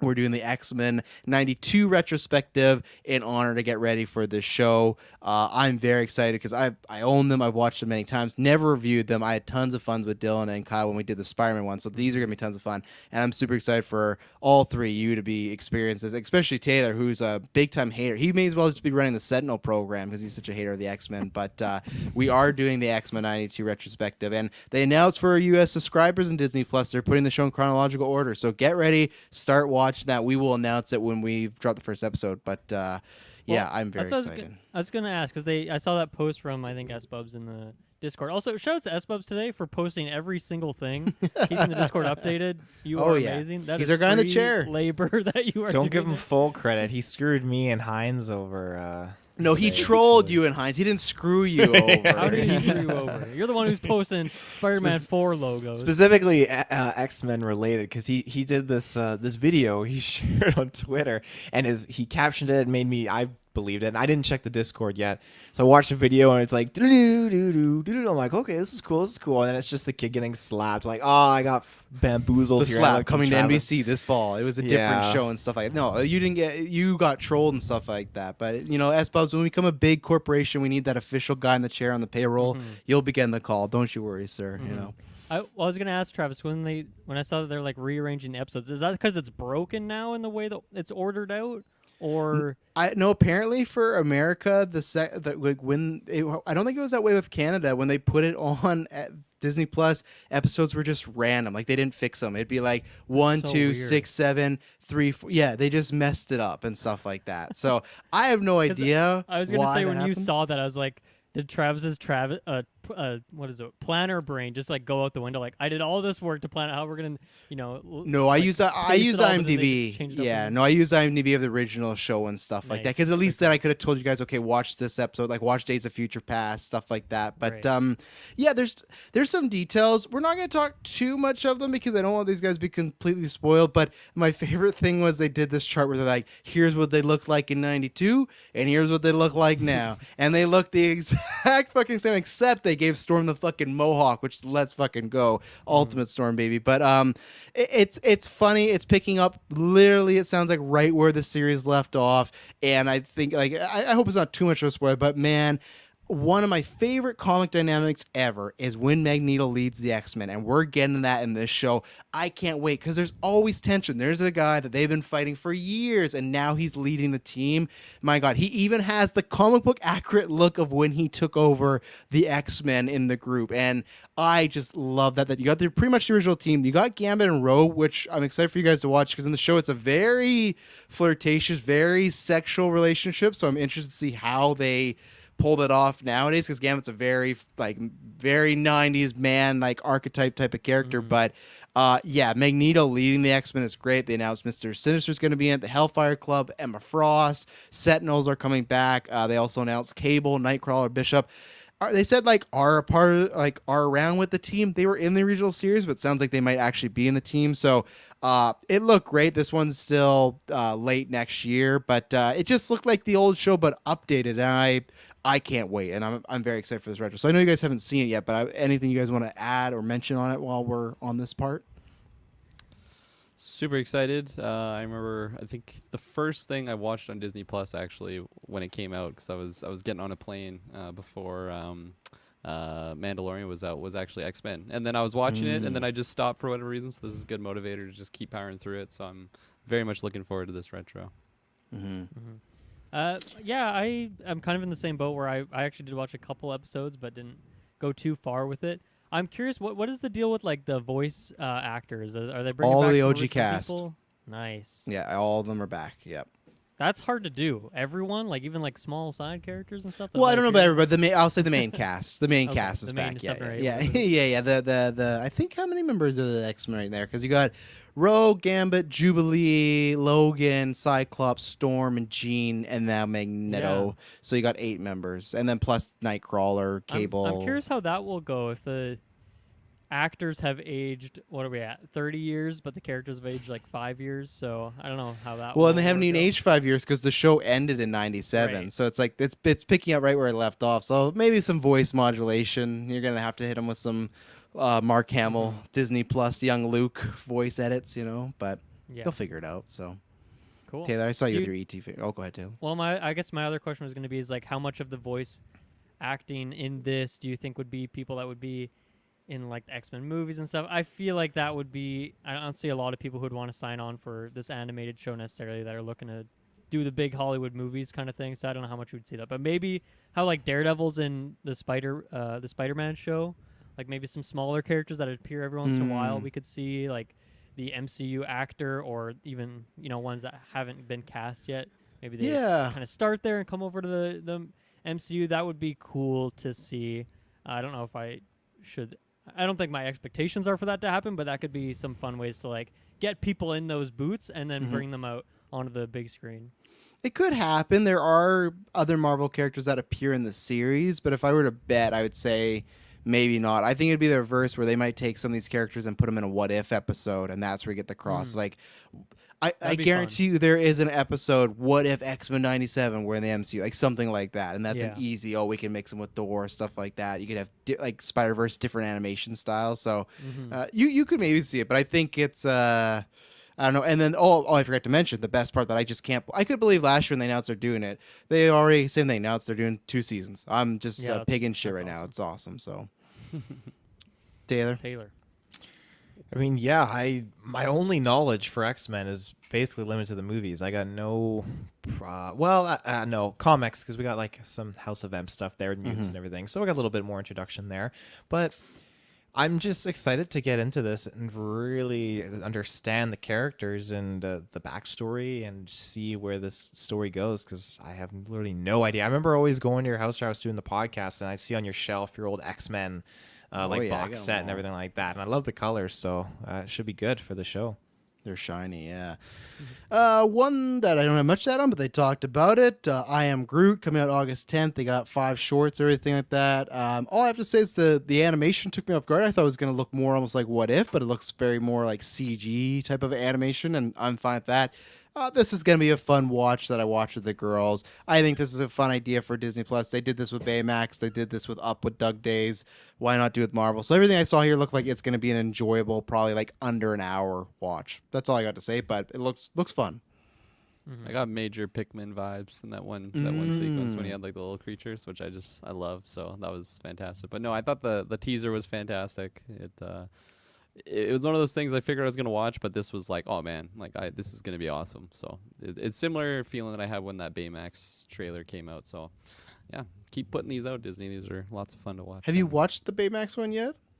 Yes, I think I might have like an episode or 2 to finish. They're Okay. like 10 minutes, and we were pacing ourselves. We didn't want to power right through it in the one sitting, but We haven't Why, you wanna started talk yet. Are about they 'em? good? yeah, they're lots Okay. of fun. Yeah, Hopefully this weekend here soon. So, what about you? 10 two minutes, chaps? so like very easy. Just put Yeah. on, So I don't think I have really much to add. I love the logo. That's the only thing I'll say. Looks fun. Taylor, Phil. I don't know why, but I wasn't expecting it to be in the animation panel. I thought it'd be more like live action with CGI Groot and just kind of like a live action setting. But I mean, it looks like it with the CGI, and I guess it makes sense. It's all computer generated imaging. So yeah, it looks good. Now that's it for the Marvel panel. We're gonna be back tomorrow talking about that. We just have 2 other trailers, so we'll take our last ad break and we're gonna get into some medieval and Dungeons and Dragons and orcs and good looking Sauron. So we'll be right back. And we're back. So I'm interested to talk about this. So we got a Comic-Con the Rings of Power, Lord of the Rings trailer. Now, I had not watched. I listened to some of the newscasts that you two did, but I did not watch the trailer because I'm not covering. I'm not gonna need to. So, how different is this from the one you guys talked about like a week and a half ago? It definitely showed a lot more than what was in Okay. that trailer, which that first trailer was like a big deal because we actually had people talking that weren't just hobbits. And then this one we had even more dialogue, and some were human, some were elves, and yeah, we saw our big bad, and there was a lot going on in this trailer. I was very much surprised. I felt like an absolute buffoon too, because in that last trailer I was like, oh yeah, maybe we get like one more before the show comes out, but like I really feel like this could be possibly like the last teaser trailer or something, and then here we are like a week later. It's like a full 3-minute trailer too, like triple the amount that we got last time. But yeah, It's weird because there was that teaser trailer, right, where the meteor was coming down. I almost feel like it's like a trilogy of trailers now, because there was that teaser trailer that really just kind of like set some stuff up that second trailer really dove into, and then this trailer took a lot of those scenes, and I feel like a lot of times it was just a different camera angle and like a continuation of that scene, or it was like one shot, but that one shot was turned into like 10 seconds now. So I feel like it is weird the way they've set this up as like a trilogy of marketing advertisements. Very bizarre, but yeah, I think another good trailer, a lot of good stuff here. I feel like it didn't elevate, because it was so similar. I don't feel like elevated too much for me past that one that we talked about last week, which was an amazing trailer. So I don't think I have too many notes on this one, but just a couple things that stood out to me as looking particularly interesting and cool. Yeah, I'm just getting so, like, obviously we all love Lord of the Rings, but I'm just now getting really excited, getting hyped. Lots of things looking great, but I've been itching to talk to Kirklin all day about this one because I feel like this is, I always got to target on somebody. I remember years ago, me and Taylor talking about Halo, and man, did it work out for me. Like, oh, they're gonna show his face, and Taylor like, no, and apparently that's all they do in the Halo show is just show Master Chief's face. So point for me. And now in a similar situation, and Kirklin definitely was not the same way as Taylor. Taylor's very stubborn. He's like, no, there's no way it's happening. Kirkland's very, oh no! Oh, no, God. It's his face. Oh, God. Oh, jeez, Louise. What are you showing me? His head. Come on. Come on, what are you showing me there? Who was around his head? But so I think like a month and a half ago or something, we talked about, it was like after the first teaser, and we were talking about Sauron, and that's their Vader. They're gonna show him, and Kirkland, because he's a student, he's into the canon and the lore and stuff like that. I remember you telling me like, oh well, it's probably not gonna be anytime soon because it just doesn't really fit around this era. But man, oh man, was this trailer like, hey, you remember Sauron? Because he's in this fucking show. We're showing him in his like big form. We're showing him in his E-Minum form, his model form. He's right there. Oh, Jesus Christ. There's Sauron. Where are all these images coming from? But Oh, This sorry. actually, There you go back to that last photo. That looks like Frodo when he's like getting stabbed by does, the actually. spider, and It he's got like does. the weird look on his face. have we ever seen Elijah Wood and E-Minum in the same room together? I don't That's what think so. I'm I just gonna haven't, say that personally. out there. But no, I thought the trailer was great. I think the Sauron thing for me is smart because that's how you get mainstream people in. He is the Vader, he is the big bad and stuff like that. But Kirkland, I want to hear your thoughts on the trailer, but more specifically this part because I felt it was like the central theme, that old guy being like, "You heard the name, you know who Sauron is," and his little Yeah. boys running away and shit and stuff. Yeah, I mean, I really liked it. I like the reveal of him in his fair form. That's what it's known Oh, as. there it all so- makes sense. And he's actually known. I wrote it down. Anatar. That's what he's known as. So No, that's probably Avatar. what- That's what's coming out in Christmas. Yeah, the N is upside down. It's actually a V. yeah. Anatar, which Oh. that's what he's called as when he's in his fair form of Sauron. But something that really surprised me, for like It's story actually oddly purposes, similar to Anakin, another villain. That we compared. Someone that turns to the dark side. it makes sense why they did it in the trailer, but they actually like said Sauron. Like there's like a human that says to like a child, like, oh, say like Yeah, the talking old about guy, his name remember? Sauron, Yeah. which I was very surprised about because if he's I just known as reenacted the scene. Anatar, the giver of gifts, like why would they know his name? But it makes sense for just marketing wise because nobody would know who the fuck Anatar is if they heard that name. So yeah, I thought that was really cool. I did like how it was that version. I think I'm not 100% in on like how the look of him, because in my eyes Anatar should be this like very just attractive man who's like does What not are you look trying to say, sus. Kirkland? He doesn't look sus at all. This Not guy looks like attract- he's selling No? he's selling death sticks around. You down by wouldn't the buy harbor. something from this man with those If evil I'm looking looking eyes? for death sticks, yeah, absolutely. That's the guy I'm looking for. But no, he just looks very, very sus, and I understand it because he is like the embodiment of evil at this point in time. But I don't know. If I'm if I'm looking for someone that does not look sus at all, I'm not picking that guy. But at the same time, I understand why they went with that decision in the show. And like he will be seducing people and just making them do evil tasks. But like in this trailer, we see him doing just straight up evil things, and it makes sense because there's going to be moments that the viewer is seeing him do things that the other like the good people in the show won't be seeing him. So maybe Starting it'll work out forest that fires in the trailer. way. Starting forest fires. Is that who keeps fucking doing this every year here in BC? Burning Fucking those ships, Avatar. You mine them. But like, yeah, at the end of the day, I really like the look We all because have a name it's for it's the polar opposite of how he's shown in like the Peter Jackson version, which is just all black clad armor. Here he's wearing all white, just like no armor on him. So that's really awesome. So I really liked it, although I was very surprised to just see it in this trailer, and I didn't even see the trailer until you guys were posting photos of it. So I'm like, oh god, here we go. So I didn't think I have a question for you, Kirk, because maybe it's a character that you would know. I feel like they were trying to do a freak out when they say Sauron and they show like the guy's hand. It comes up out of that attic because he has those like long metal fingers. It looks very much like when he gets his hand cut off in Fellowship when they're retelling it.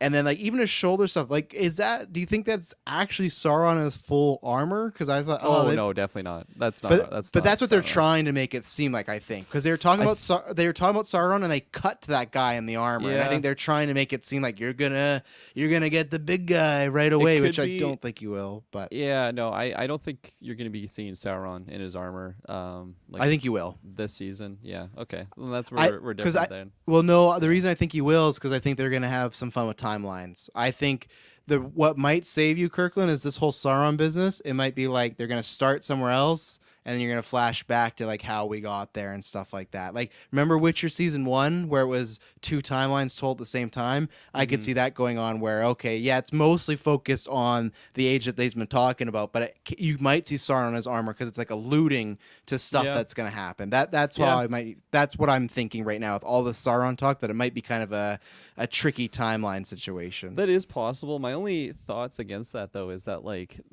there's a weird middle ground between like the Peter Jackson film rights and the show, and like Yes. I don't think they can show that same like design of Sauron Can they in not? the show. I don't think they can. But okay, here's the thing though. It's kind of like Winnie the Pooh, right? He is now, anyone can All use him, comes right? back to Blood and Winnie honey. the Pooh, yeah. But like you can't do the exact same look of Disney Winnie the Pooh. You can do your own Right. Winnie the Pooh. So the same thing as Sauron in the drawings from the books. He has like he's big in armory and whatnot, right? Like he's big in metal. So like Yeah. as long as they don't make it look identical to the Peter Jackson movies, they can do it. They just can't make it look identical. Just a few changes, Yeah. or make it look exactly what the book looks like, and they won't be in any trouble.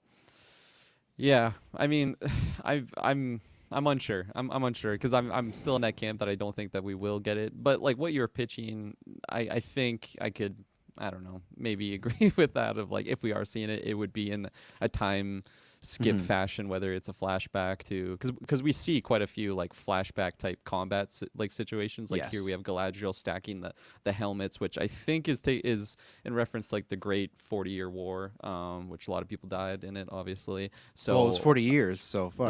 I Yeah. think so. You know. Yeah, exactly. So like if we're getting flashbacks to that, there's no reason why we couldn't be seeing flashbacks to other things. Or flash one of them forwards possibly even. being.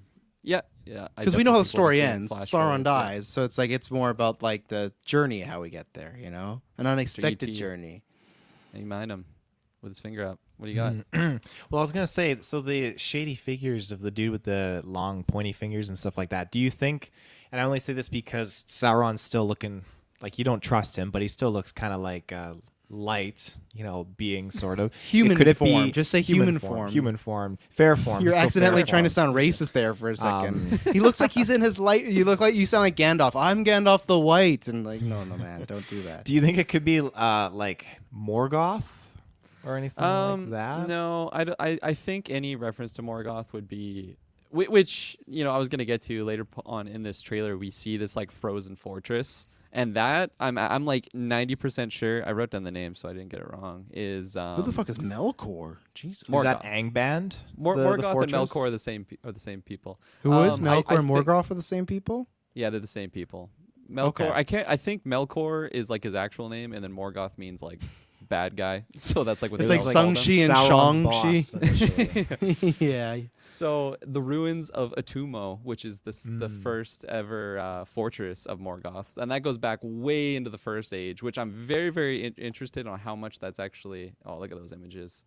Yeah. Yeah, that So- could be those slender fingers. Taylor could be onto something. Now I know you're gonna come in and it does it doesn't make sense with the time period though, because what ended the First Age was them destroying Melkor, which well, he's back. he's the he's big back. bad. No, now it's Sauron. Just like 'cause Sauron Dumbledore is somehow had a lieutenant. brother. No, you no, know, don't even he can go be there back. with me. Oh yeah, they can change canon in a second. Kirkland, all it they takes is a pen and can. paper, They and can. Morgoth's It's back. not happening. It's not happening.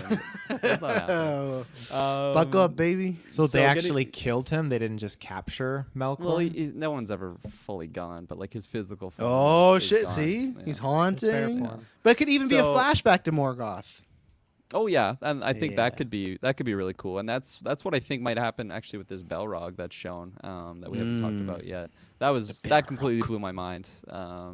Looking great. Yeah, because they were kind of popping off in the First Age, like they were Morgoth's like army to an extent. Like he just had tons of them. It's a pretty popping good off, army and to then, have, I'd say. And then when Yeah. they got absolutely just Zombie There's apocalypse decimated, pick. involved in this war. when they got decimated by like the elves and like just all of them, the great eagles and all that stuff, they all got murked, and then one went into hiding, which is the one that our fellowship comes across of in Right. So I was Khazad-dûm. gonna ask, do you think this is the same Balrog? You're gonna say no, probably. That's what's Not tricky yet. because it could. I don't know. Like I thought it was a big deal that. I guess there's no way to prove it is or isn't unless they Yeah. go to the mines of Moria and it's like, oh, he's still there. Yeah, and like a thing I was gonna comment on with like the Balrog that's super interesting is that it looks absolutely identical to the Peter Jackson one, which Oh, again yeah. that ties into my thoughts of like I thought they couldn't just copy the design for that because If it's so close to the the film book, rights. though, that's might be the tough thing, right? If Yeah, like but the in description the books, of they're not described like that. is there at no all. drawings of them all? Because I know there's drawings of Sauron, Um, but did Tolkien not get like his I don't wife? know like to, official Tolkien ones because the way that it's described, at least in like the Fellowship, when Gandalf, like it's just like a big human.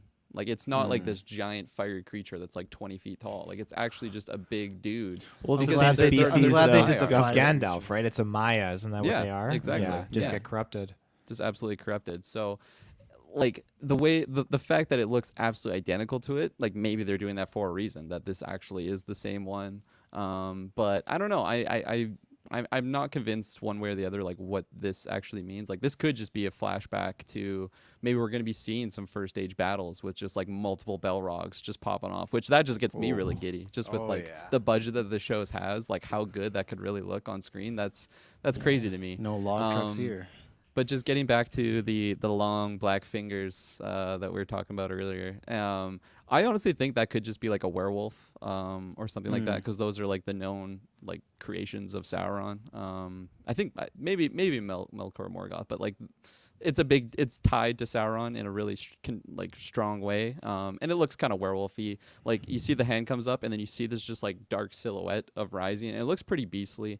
I don't know. It doesn't really look like a human or anything like that. So it could be that, but who knows? And yeah, I don't know if anyone else has anything to comment on what I said while I pull up my notes here. No. He has I'm- notes. This motherfucker has notes. Oh, I notes need for to this. ask. It's like at what literal like time code like frame Mjolnir. does the Balrog actually appear in? Because I'm looking through it. All I see is At the very fire.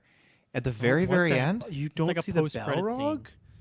You need to Oh, get it's the the It's post like Amazon credits. Prime. I didn't get to the post credits. Oh fuck! I You know, I I got just watched watching the the whole video, runtime. Taylor. Come on. I got Prime Video. I was like, okay, cool. That was good. That was good. No, I didn't you know we always get wait. post Pause credits at for minute 2, and then you have to trailers now. splice the Enhance. frames out. Yeah.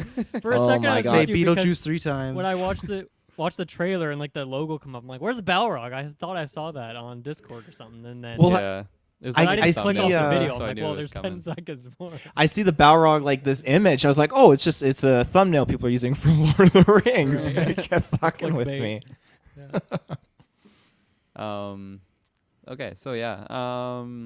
The other big moment that we have is I got the trailer open here. Where There's was that it? one shot Kind of of the open- Galadriel when she's just in some battle covered by dust, looking prime, like the Oh yeah, see that cinematography that set. looks like, again, like, because it's kind of covered in fire and dark and gloom. Like, who knows? Maybe the Balrog was there and absolutely just popped shit off there. Like, cause it kind of looked like a dragon attack or something. I don't know, but dragons are bad guys, so it could be that. But I don't know. The fact that it was just tied to kind of where the Balrog was placed in this trailer. Maybe it's one and the same. Maybe it's just like again a dream sequence, because we actually see like a Palantir stone.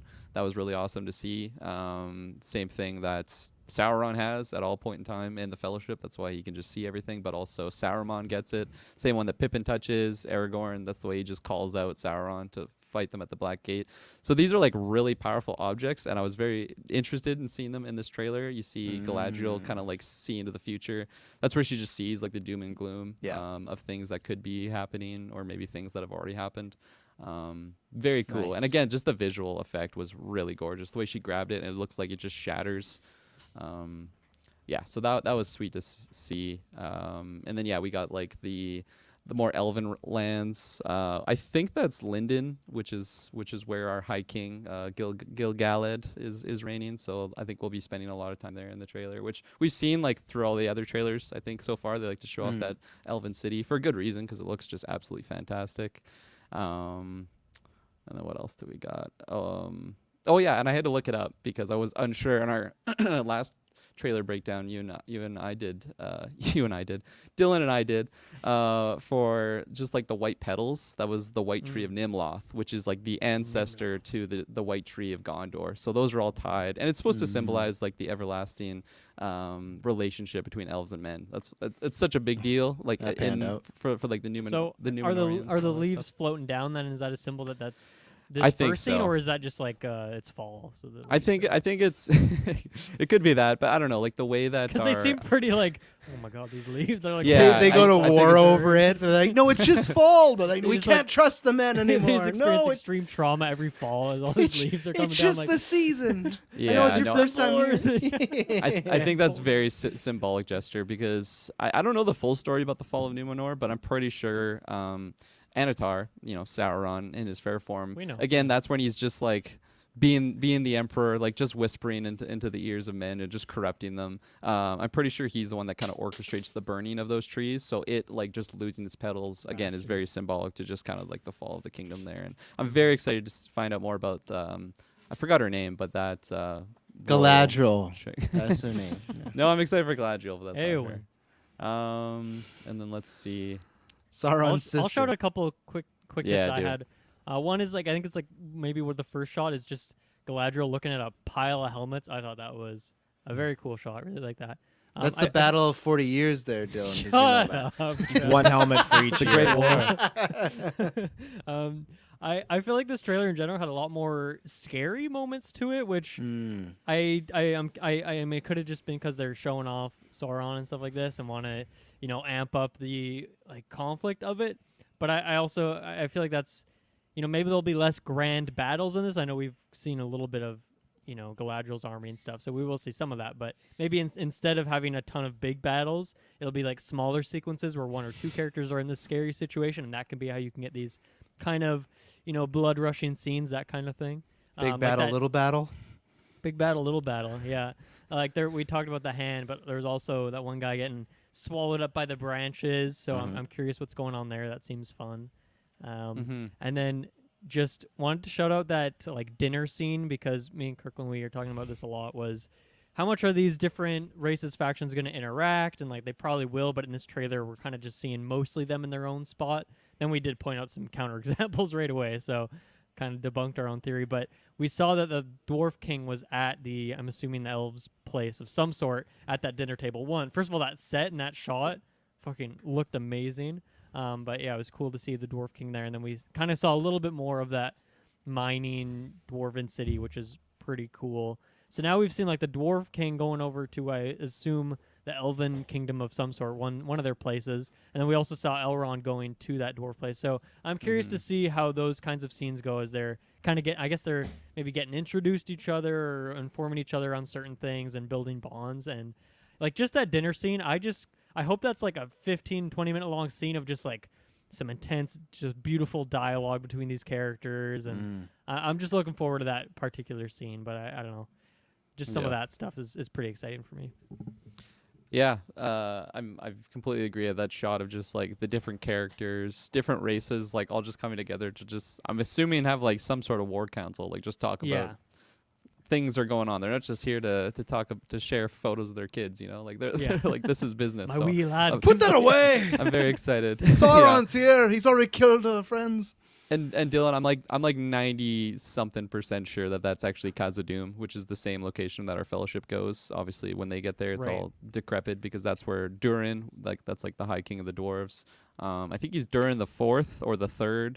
We see 2 different like dwarf kings in the show. Like one is the father, so I'm assuming that would be Durin the 3rd, passing the the reins down to Durin the 4th, and that's super exciting to see. At some point in this trailer too, we actually get that kid who the old man was like, Sauron, he like grabbed him like some psycho old man. You see the kid holding this blade that kind of disappears, very much reminding you of the Morgul blade that stabs Frodo. So who knows, maybe we're gonna get the inception of the Nazgul. That's super exciting to me. That'd be fun, because this would like we're gonna be seeing some Nazgul as their human form, which is really cool because some of them were former Numenorian kings. So that's super badass. And then what I wanted to bring up earlier actually was a long time ago. I wasn't on this cast, unfortunately, but when they had all of like the character posters or something, and then Travis Snell and Taylor Field, you guys were great job on the episode. But you guys were talking about how like the black armor like was definitely like Sauron, and that was when Travis was pitching that, we're going to be getting a lot of,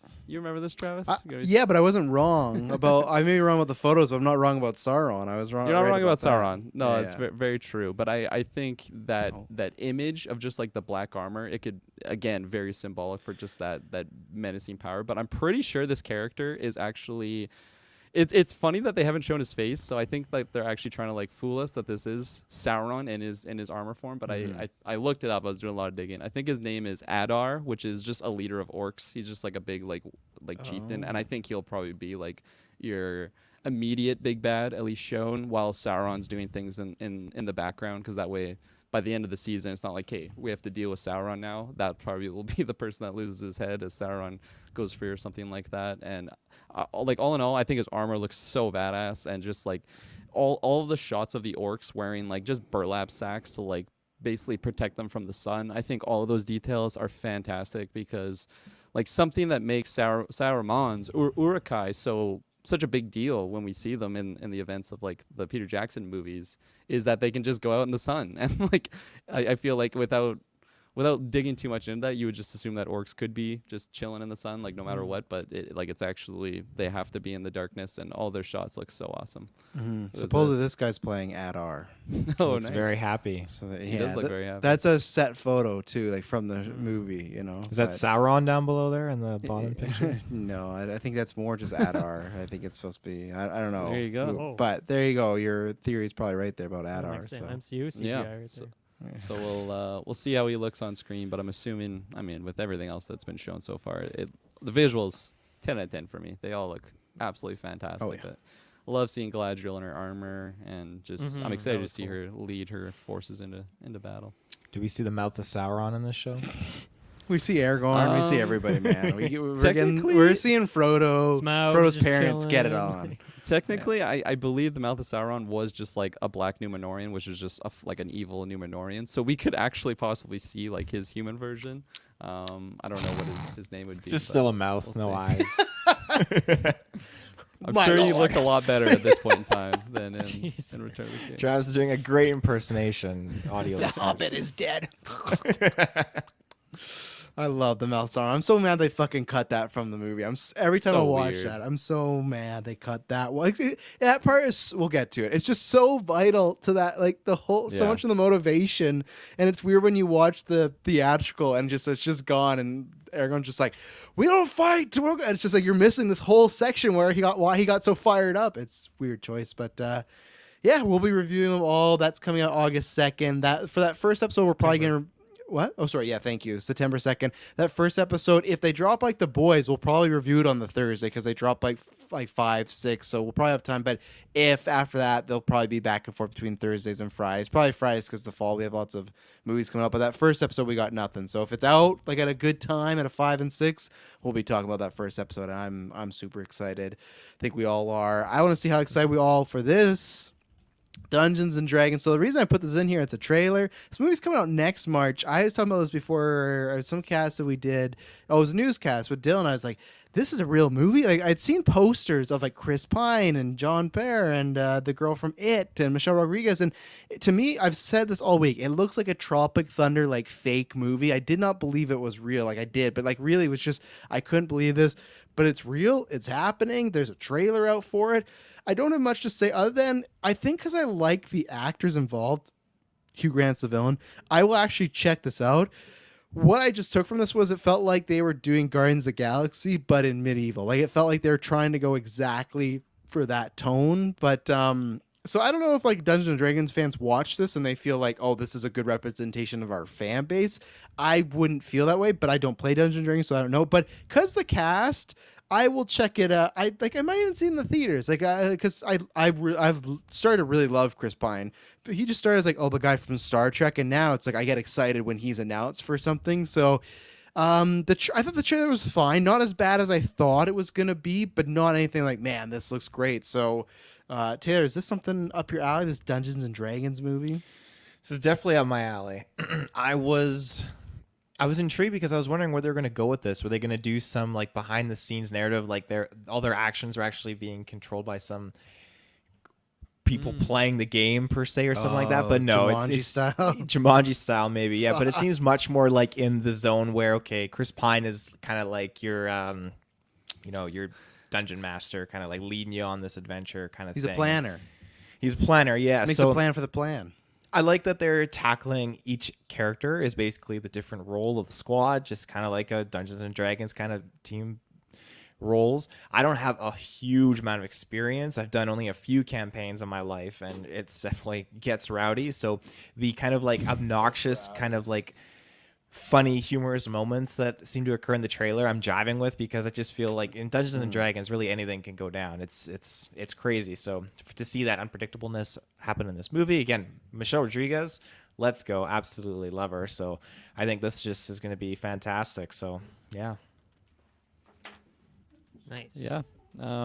Yeah, man, I got really excited watching this trailer. I feel like initially, I don't know why, just when I saw it was like an actual Dungeons Dragons thing, it was just like, oh, here we go. How's this trailer going to go? But I was pleasantly surprised with it. It just seems like one that I'll be able to put on, just have a fun time throughout. I think the comedy will work for me. And I think all like the CGI stuff looked really good. So like at the end of the day, I think it'll just be an enjoyable movie that I won't have to get too invested in. Like it's I can just put it on, have a good time. But like the fact that it is like, I guess, licensed Dungeons and Dragons, like it has like the actual title and everything, like it makes it really fun for all the Easter egg things that we could see. Like I already saw a mimic in there, which I had like PTSD from because I was like my first ever like actual death in D&D was from a mimic. So the way that the chest just comes out, tries to eat them, and then we got like a gelatinous cube in there. That was fun. So all of that stuff, like the nods to actual like D&D things, I think it's gonna be really fun. So, but like the cast alone, it's gonna be one of those. Where like what Travis was pitching, how like it has that Guardians feel to it. Like it's going to be approachable to, I think, a lot of people, but if you've actually played D&D, I think it's just going to be that much better because, all the calls to just referencing their different spells or like magical items and stuff, and the way that they showcase the magical items when they're getting it just looked so fantastic to me. And yeah, it just looks like a fun time. And I think I agree with Travis. Chris Pine's definitely grown on me, and he's just been popping off in things lately. Like he's got Don't Worry Darling, right? He's like the villain in that. Yeah. So yeah, I'm very much looking forward to him in that role because he's got that charisma that I think can really like lead a thing. And I guess we've been seeing that in Star Trek already, and now we're just Wonder seeing Woman. other things. Wonder Woman, yeah. Don't assume he's the villain. We haven't seen that movie. He could be the good guy. Maybe Florence Pugh's the villain. You don't know. Yeah, that's Don't the profile whole point him. of the show. Yeah. Yep. Yeah, I don't know if I have much to add past what you guys said. Once again, cast is good. Sophia Lilith is in there who was in it. She's also in Sharp Objects, which I'm watching right now. She's really good in that. So I think that'll be a fun performance or a fun character for her to play as well. And yeah, I think for me, like the CGI just looks great. Like I'm excited for that. Just the magic element of it, the fantasy creatures, like all that seems like it's just gonna be like a fun on-screen experience. Do we know if this is a theaters or a streaming situation? Theaters, yeah. Yeah, which I think makes sense for like probably the budget of this, but also I don't know really how much this whole trailer is just like fun action set pieces really. So yeah, I think it looks all right. I don't know if I'm at the theater yet for it. We'll have to wait and see. We got to see a couple more trailers, hear some impressions or something. I'm not sold yet, but I like the idea, and it looks like pretty good execution of what the idea is. So.